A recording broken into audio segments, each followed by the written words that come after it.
Vamos a ver en esta clase aspectos epidemiológicos de la migraña y aspectos que tienen que ver con el impacto y lo característico en la relación médico-paciente de este grupo de dolores de cabeza tan importante.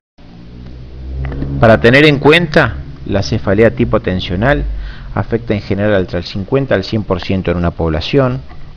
La prevalencia anual de los dolores de cabeza es del 98%. La cefalea tipo tensional crónica la padece el 3% de la población general y la migraña estimativamente el 12%. Es importante conocer cuáles son las acciones del sujeto que padece un dolor de esta naturaleza, ya que es un dolor que padece durante mucho tiempo, está acostumbrado a padecerlo, lo considera muchas veces erróneamente como lo normal, que sufrir dolores de cabeza en la vida cotidiana es un hecho normal, porque está acostumbrado y en muchos casos porque lo ha vivenciado en su familia, en sus antecedentes familiares. Esto hace que el 75% de los sujetos que padecen migrañas no busca atención médica, se conforma con comprar un analgésico y a veces en este caso caen en el abuso y en la medicación inadecuada. Hay que tener en cuenta que estas personas, a pesar de que tienen un dolor crónico y recurrente que es invalidante en muchos casos, se consideran sanos. Es muy importante tener en cuenta que el sujeto no solo está afectado en el momento del dolor, sino que tiene afectadas otros momentos de su vida cotidiana. Y el dolor interfiere generalmente con su funcionamiento social, no le permite por ahí asistir a eventos sociales, cumpleaños, fiestas, por temor a que en ese momento le dé un ataque. Lo laboral también es muy importante porque el dolor hace que rinda menos que lo habitual. Las alteraciones en el ámbito familiar, las confusiones, la interferencia con la actividad sexual, cambios en el humor, porque el dolor crónico hace que el paciente pierda su buen humor, y la interferencia con todo tipo de las actividades de la vida diaria. El impacto.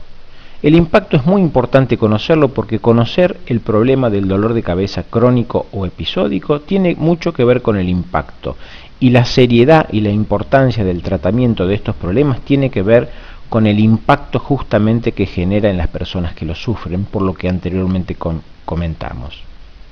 Hay que tener en cuenta que hoy el dolor de cabeza no se considera un problema episódico, o sea, que se presenta cada tanto, sino que es parte de un cuadro crónico. Lo consideran parte de un ciclo de sufrimiento con preocupación por el próximo evento. Muchas veces los pacientes tienen en temor a cuándo le va a volver el dolor.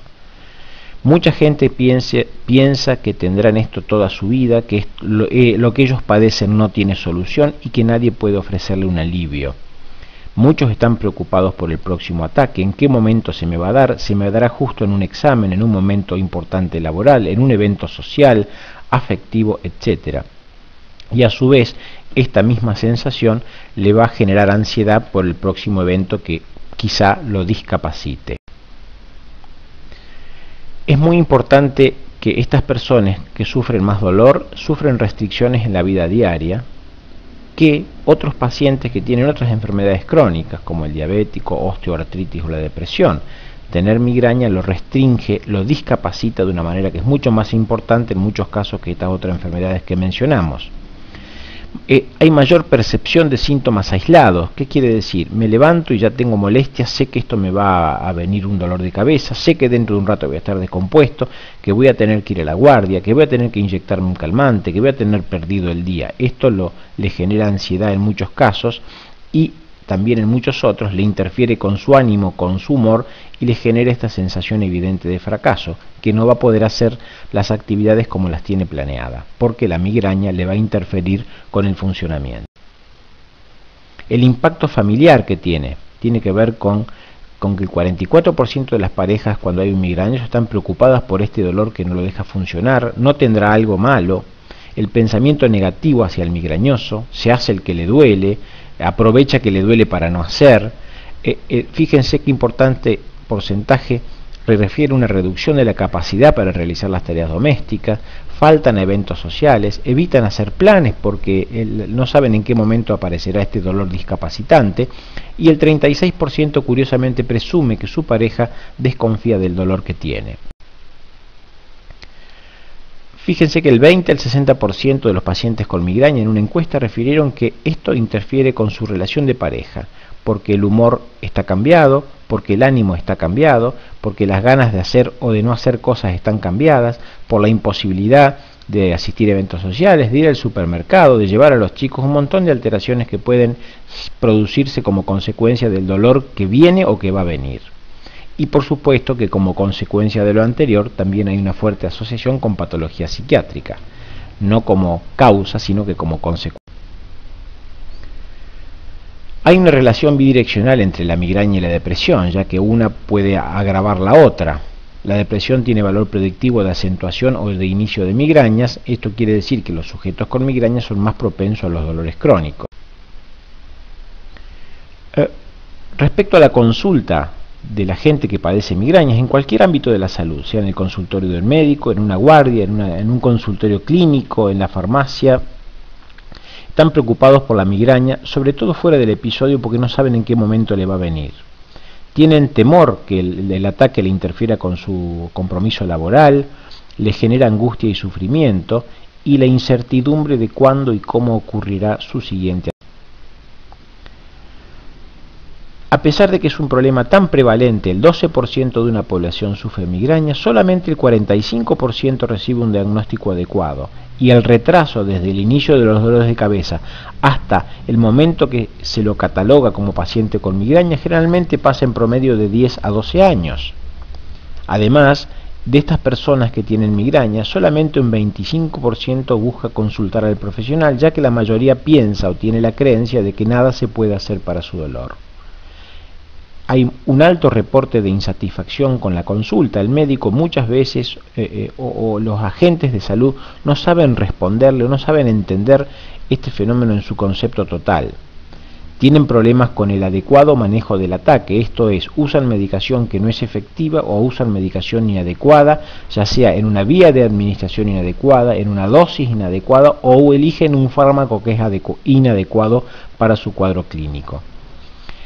Los pacientes muchas veces buscan atención solamente cuando el dolor cambia, solamente cuando han tenido un dolor que es mucho más severo que los que vienen sufriendo o el dolor tiene otras características en otra naturaleza.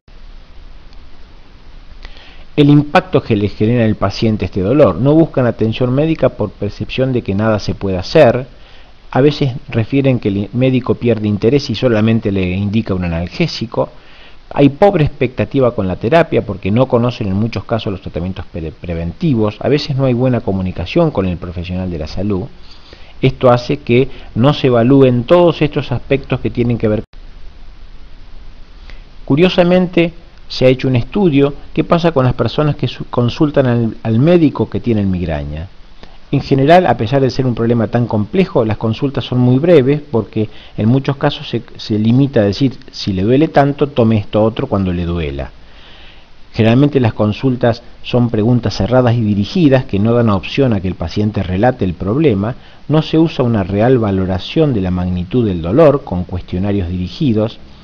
Los médicos se enfocan más que nada a calmar el dolor de un ataque, pero no a prevenir los dolores, ni a tratarlos, ni a hacer que ese dolor crónico remita a un cuadro de dolores esporádicos. Por lo tanto, solamente un tercio de los pacientes que consultan a los médicos tienen alguna satisfacción con la información brindada y el tratamiento. Por lo tanto, muy importante tener en cuenta que estas personas necesitan discusión del problema, información adecuada, conocer sobre terapias preventivas, no solamente medicamentos para calmar el dolor. Esto va a generar seguramente satisfacción en el paciente a través de una mejor comunicación. Entonces, si uno tiene que tener en cuenta y valorar realmente lo importante del dolor de cabeza y cuál es el impacto en el sujeto, uno debería preguntar: ¿cuánto le impacta la migraña o el dolor de cabeza en su vida cotidiana? ¿Le afecta el trabajo, la familia y la vida social? ¿Cómo se siente cuando tiene un dolor? ¿Cómo se siente aún en los momentos sin dolor? Y describa cómo se siente entre los ataques, entre un dolor fuerte y otro, porque muchos de estos pacientes acostumbrados a las crisis, a veces los dolores de moderada a media intensidad, si bien son considerables, no los tienen en cuenta. Entonces, Para mejorar la estrategia en prevenir la cronificación del dolor o el manejo adecuado de este dolor, es la comunicación una herramienta clave. Considerar el estado de contemplación, solamente escuchando el problema, y motivar el cambio en la conducta, en los hábitos, en el consumo adecuado de analgésicos, en la medicación específica, informar sobre los preventivos. Y es muy importante que estas personas busquen circunstancialmente y con mayor frecuencia algún tipo de información o apoyo, tanto para la consulta médica, a ver cómo va el dolor o cómo utilizar los analgésicos o cuándo utilizar los preventivos. Es muy importante la psicoeducación para cambiar hábitos y informar al paciente, generar cambios de conducta y brindar apoyo en general para sus estrategias cotidianas y mejorar el dolor.